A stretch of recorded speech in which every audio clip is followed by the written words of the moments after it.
The market master for the morning joins us, Vibhav Kapoor of Il&Fs. Good morning, Vibhav. Today we are abounding with questions. We are bursting with questions. While the first question really will be whether you will buy at elevated levels, I'll set that question aside. Have you pondered over this FII FDI cap and consulted any of your legal teams? How should we understand? Are Axis and Yes going to benefit from this composite cap?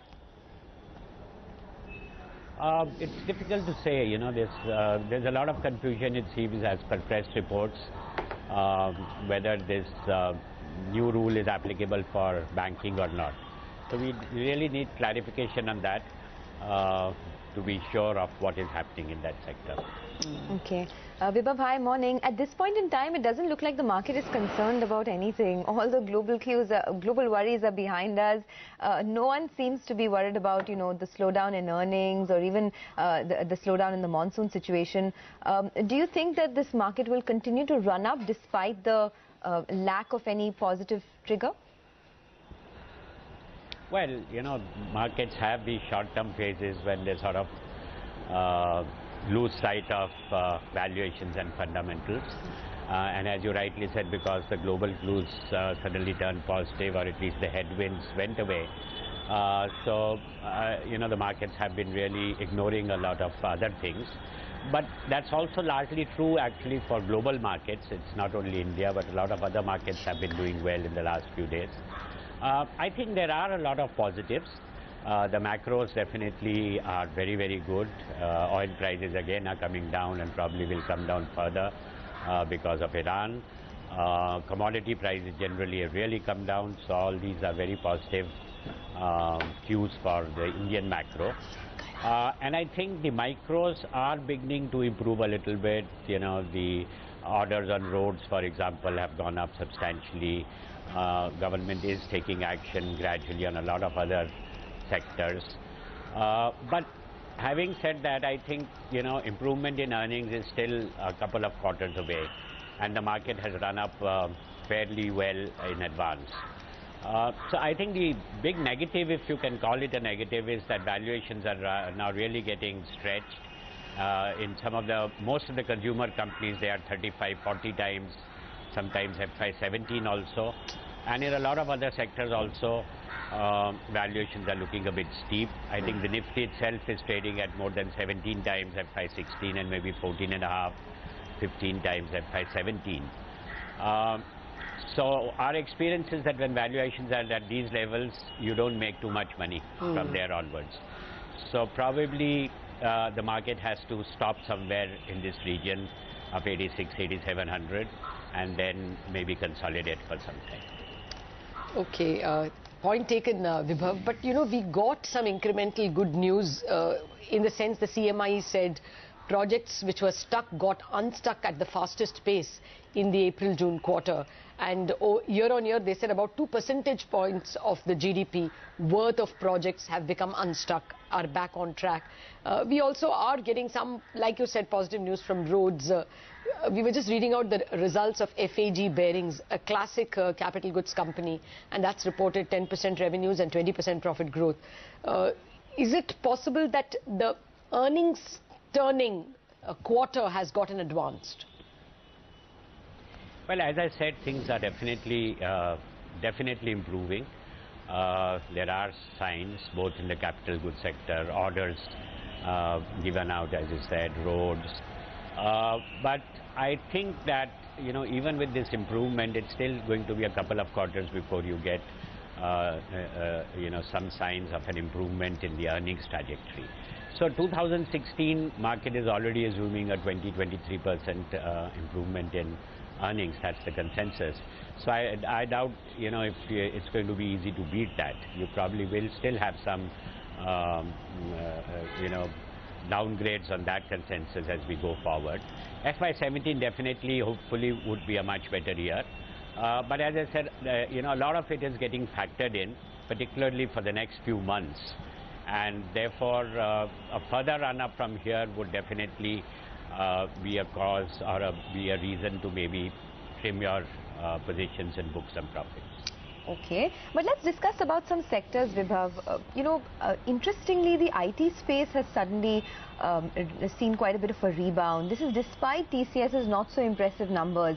Is this a space that you would advise buying into afresh, or do you think that you should trim your positions, if at all?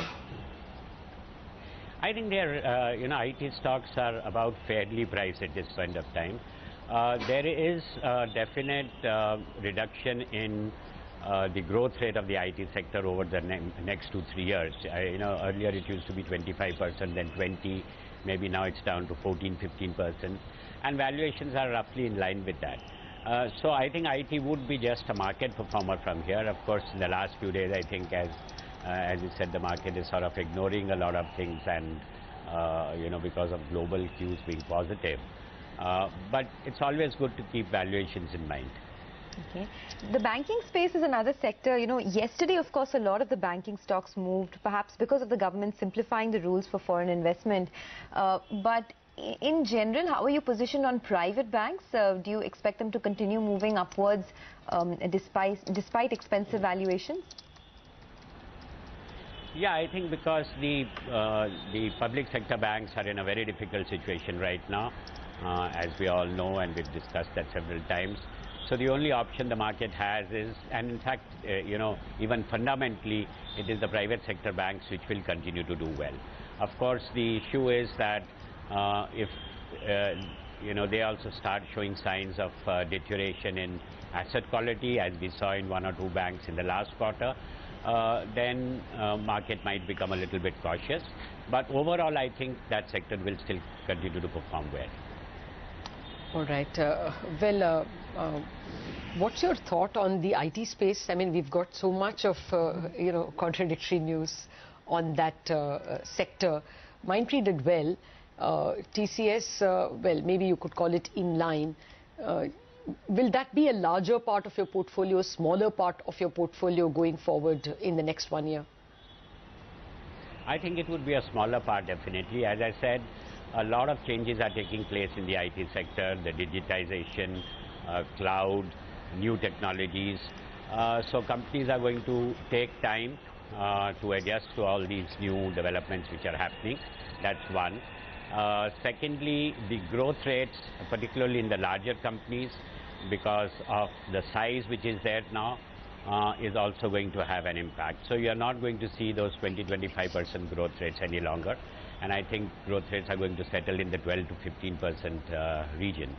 And therefore, I would find it difficult for these companies to really outperform the market. Secondly, if we are looking at an improvement in the domestic situation and in the economy over the next, say, 15 to 18 months, I would definitely favor the domestic economy stocks relative to IT. Okay. In the domestic economy, would you be brave enough to buy any of the public sector banks? Not yet, definitely not, because I think there is still a lot of pain. There are maybe at least 2 more quarters where we need to watch what happens to the asset quality. Regulations have changed from 1st April 2015 in terms of restructuring and NPAs. Some of the old NPAs are sort of seasoning, so provisions will be higher. There is still capital which is not there, and I don't think there is any solution yet visible as to how banks are going to get all this capital. So it's still, I think, an underperforming sector. Okay, Vibhav, just stay on. Yesterday, Menaka Doshi filed a conversation she had with the council who represents Mauritius in the Indo-Mauritius tax treaty. That conversation did not yield much, but I have a question on that for you. Let's just hear Menaka out. Yeah, my understanding is that they are not fully complete at this point in time. I think still discussions are underway, and that's what is my understanding. I'm right now in Denver, Colorado, and so please pardon me because I'm just getting, I'm not completely updated, but that's what is my understanding.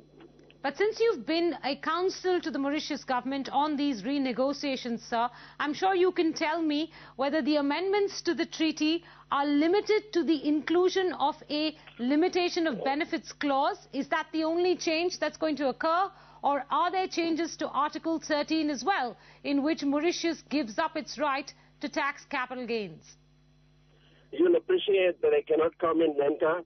As a lawyer, I'm bound by confidentiality, and as you may know, the protocol needs to be ratified by the cabinet. Once it's finalized, only then it's made public by the government, and then I can make any comment. Mr. Desai, you understand the anxiety in India with regards to these potential changes, especially since the former finance minister of Mauritius seems to have indicated that he has seen the protocol and in fact there is a change in Article 13 and that Mauritius has given up its right to tax capital gains. And then, once again, I cannot breach my oath of confidentiality, and you'll pardon me for not being able to answer the question on that particular point. All right, so that's the point I was asking you, Vibhav. The former Mauritian finance minister let the cat out of the bag in a radio interview, and we are only quoting from that, and he seemed to say that Mauritius has signed away its right to impose capital gains tax. Now, if the rules were indeed to change in such a way that the Mauritian advantage is not available, are we going to see some major instability, selling off in Indian shares?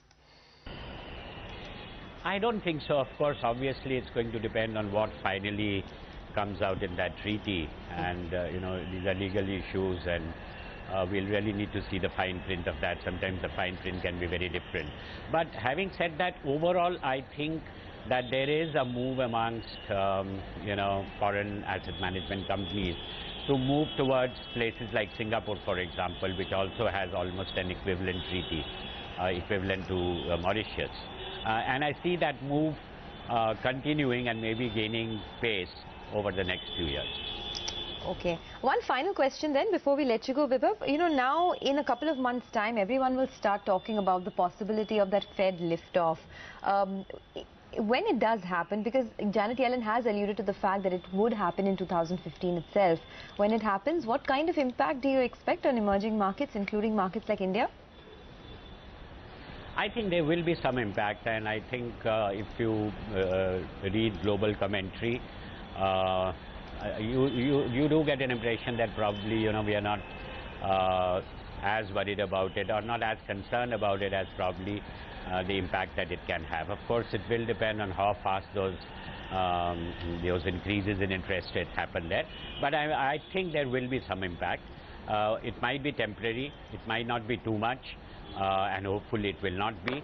But to think that it will not have any impact, I think is probably not correct either. Okay, finally, Vibhav, does this market go to 8,000 before it goes to 9,000? Well, the market, as I said, things seem to be improving. Monsoons, of course, is still an issue, is a concern.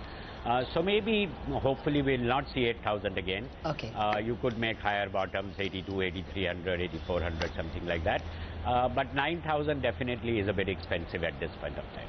All right, Vibhav, on that optimistic note that we may not see 8,000 anytime soon, we let you go. Thanks for joining us.